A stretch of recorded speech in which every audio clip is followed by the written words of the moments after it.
Avec les attaques de l'Iran, Dubaï a pris quelques missiles et également quelques attaques ont été détournées.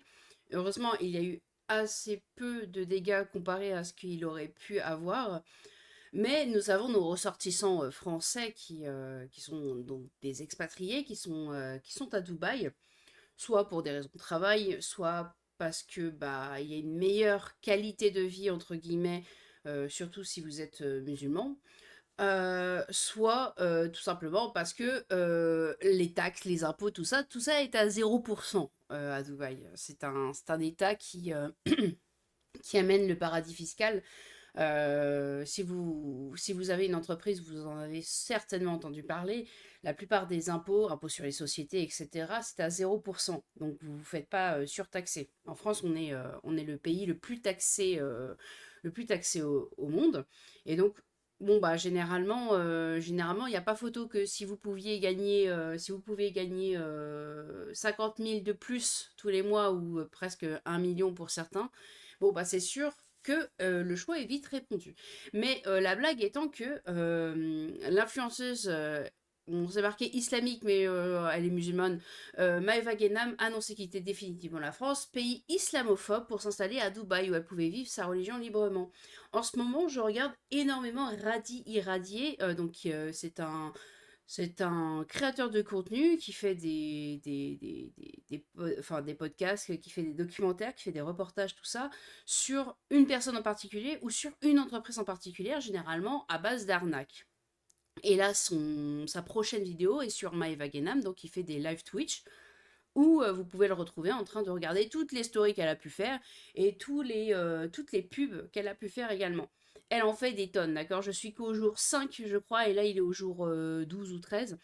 Je suis qu'au jour 5, il y a déjà 250 pubs. C'est que des shorts. Il y a 250 pubs, c'est énorme, ça ne s'arrête jamais. Genre vraiment, entre les trucs minceurs, les trucs machin, ouais, c'est une pompe à fric cette femme, hein. C'est vraiment une pompe à fric.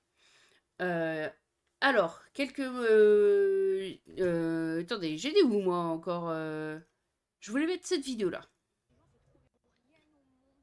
Rien au monde. Je rentrerai. Pourquoi ça marche pas ça?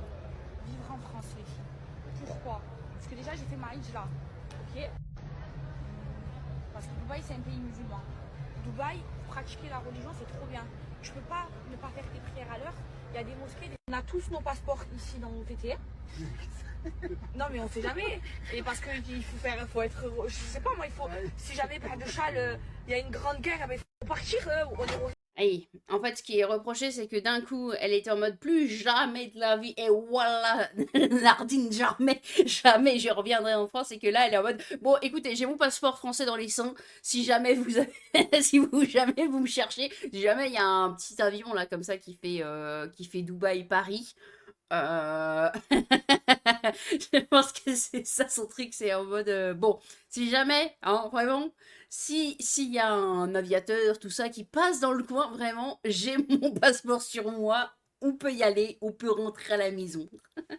C'est, en fait, le truc, c'est elle répond, enfin, elle aide pas parce qu'il y a énormément de gens. Si vous avez pas vu, Thibaut InShape a fait un post en disant bah alors les influenceurs, voilà, les influenceurs de Dubaï, finalement on est bien en France, n'est-ce pas? Et je trouve ça pas bien. Je trouve ça pas bien parce que déjà c'est pas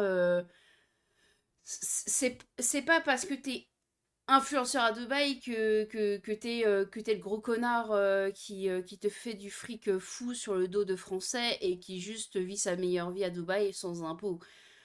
C'est pas ça, c'est la même chose. Enfin, on pourrait dire. C'était dit d'ailleurs la même chose pour Locklear à Malte. Mais non, c'est aussi la qualité de vie. Vous avez beaucoup d'argent et on peut vous dire que vous récupérez 40% qu'on vous a toujours enlevé. Bon bah ouais, enfin voilà, la question elle se réfléchit quand même. Et de l'autre côté, quand vous faites des imports-exports, bah ouais, quand vous avez des entreprises d'import-export, quand vous avez des entreprises qui amènent à la traduction, etc., même en étant médecin, etc., bon bah Dubaï a quand même une qualité de vie qui fait que potentiellement vous pouvez y réfléchir. Moi, ça m'intéresse absolument pas Dubaï. Tout simplement parce que je trouve que c'est... Enfin, moi, je ne comprends pas comment on peut mettre sur un piédestal aussi fort une ville qui est entièrement créée de nos mains, je ne vois pas comment ça peut tenir. C'est comme Las Vegas, pour moi, je trouve que c'est vraiment surcoté, hein. Mais je peux laisser qu'il y a une qualité de vie. Il fait toujours beau. De ce que je comprends, le niveau de santé est très bon, le niveau d'éducation est très bon. Il y a plusieurs, enfin c'est assez, c'est assez facile de s'intégrer même en étant vraiment français qui ne parlent pas du tout arabe. De ce que je comprends, c'est quand même très bien. Donc on peut y réfléchir pour éduquer ses enfants. Voilà, c'est la même chose que, je sais pas, vous avez envie de partir d'un endroit à un autre parce que, bah, voilà, vous voyez bien qu'il y a une meilleure qualité de vie. Ça se fait énormément. Il y a énormément de Français qui sont partis au Canada en se disant, il y a une meilleure qualité de vie pour mes enfants, ou il y a une meilleure qualité de vie pour mon entreprise, ou pour moi, en fait. Donc je trouve que c'est pas juste. C'est pas juste. Par contre, la Maëva Guénam, ça me fait beaucoup trop marrer parce que elle y allait pour le fric et elle dit qu'elle a fait sa hija et donc elle devrait juste pouvoir faire sa hija et se dire bon bah hein, c'est pas de bol, c'est pas de bol.